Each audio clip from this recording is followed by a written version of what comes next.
So I was 19 years old trying to find a job. And back then we didn't have internet or anything. Internet was just starting up, but not a lot of people was using it yet. And if you told me internet would be where it is now, back then I thought you was crazy. So the only thing that we had was newspapers mainly that we used and radio. And every week on the radio and in the newspaper, there'd be an ad in the newspaper needing help, Champion Bass Boats, or the radio. We're looking for a good few, hard workers for Champion Boats. So I'd go up there, and every time I'd walk into the office, I'd ask if they was hiring, and they'd tell me no. So after about 4 weeks of being told no, I sat out there in the parking lot, and I found out the guy that I needed to talk to. So I walked out to him and introduced myself to him. And I told him, I said, "Hi, I'm Jimmy, and I'm looking for a job." And I said, "I've been up here 4 or 5 weeks, and every time I come in, they tell me that you aren't hiring, but I always hear an ad on the radio or I see an ad in the paper." I said, "I'm just asking for an opportunity. If you'll give me an opportunity," I said, I will work 1 week for free. And in that week, if I'm not able to do the job, you can send me down the road and you'll never hear from me again." And he kind of looked at me strange and he said, "Okay." So he walked me through the plant. I didn't know anything about boats. I knew I wanted one, but I didn't know anything about them, except fishing out of aluminum boats. These were fiberglass boats. And he took me down to the plug department. And in the plug department is actually where all the design goes into the boat. And then they build the mold on top of the plug. They pull the mold, and then they spray the mold, after it's wet sanded and everything and buffed out and it'll look like glass. Then they tape it off and spray the paint on it and then fiberglass on top of it. And then they pull that part out of the mold, which is the boat, and you have a hull and then you have a rail. And then you have live wells and storage boxes. There are different boxes that has to be kept up. And, you lay glass on those and pull those, and then you fiberglass everything together, stringers in the hull, all that kind of stuff. But anyways, he takes me to the plug department, and in the plug department, you really need forearms to work in that department. So I kind of felt like, not at the time, but later on I looked back and I was really put in there so I would quit or I wouldn't be able to do the job and then they'd be done with me, So I think they thought I would quit.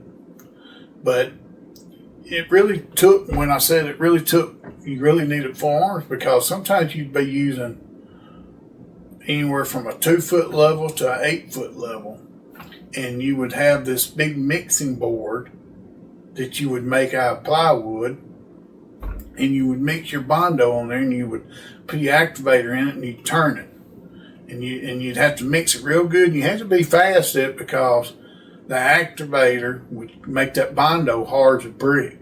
So you had to mix it like a putty, and then you would put it on the plug that you're building, and you would screed that Bondo, and you would make bosses to get the depth of it, and it had to be on the money. You couldn't be off.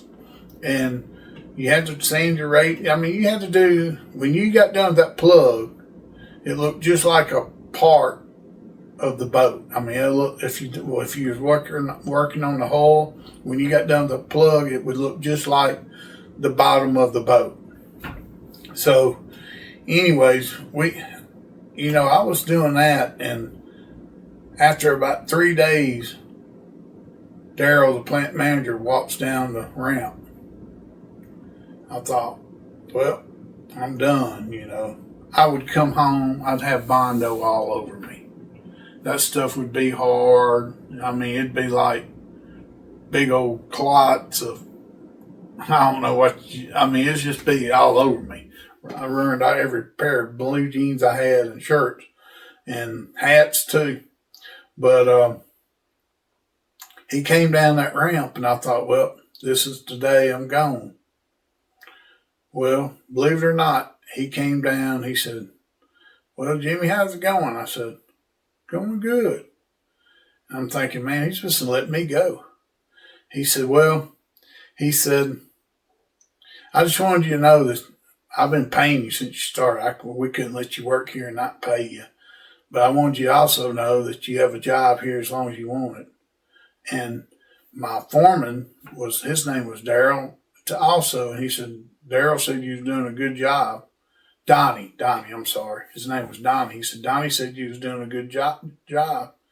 And Donnie was a good guy. He was in his 30s, and he's very talented. And he took the time to show me a lot of stuff. And then next door was the mold department. So I kind of wanted to go learn that because, man, I learned a lot there, but the mold department was up, I thought was in my speed, but I would hang upside down inside of a hole and wet sand all day. And then I would hold a 10 to a 10.5 pound buffer and buff all day long with my feet this high and my head and body down low as the floor. So I'm, 4 foot high, my head's opposite direction. I'm sanding all day long and buffing all day long. I done all that stuff. And I done it by determination. And that old arm right there, that joker was strong at one time. Over the years, it's gotten weaker, because I've overused it for so long. Like that just hurt my elbow just doing that. So, but, I was able to do it by willpower and the grace of God giving me the courage to try it. And, just all those things in my life has kept me motivated to move further and do more. And it made me be able to accomplish more in my life. And it also made me confident in myself, and I was proud of myself. I actually started when I went to Viper Boats. The owner told me, he said, Jimmy, I want to tell you something. He said, if I had 21 armed guys work as hard as you, I'd fire all these 2 armed guys. That made me feel good. And he got to where he'd even sell me insurance boats that had damage to them and stuff that they had to buy back. And then he would let me take them into the shop and after work and stuff, and I would flip them over. And we had all the stuff to do it right. Flip it over, and I'd grind all the bad glass out. I would hand lay everything and re-gel coat it. And when I got done with it, you couldn't tell anything was wrong with it. I got really good at shooting metal flake and everything. I have a buddy now, he's about to retire, but I actually taught him. And when I was in the insurance, I had to go look at a boat that was damaged. And his boss, I didn't know he was working there. He worked, and he's about 5 hours from where we're from in Arkansas. And he was living in Arkansas, but he's working, and I was telling him that how I repaired stuff. And the owner's kind of looking at me kind of funny because he gave me this bill that, was a little out there. And he didn't know that I knew what I was talking about. But when I started telling him that what I did, he kind of thought I was full of it. And my buddy Robert come up and he said, this guy's the one that taught me how to repair boats. And Robert is probably one of the best repairmen in fiberglass that we have in the state of Arkansas, if truth be known.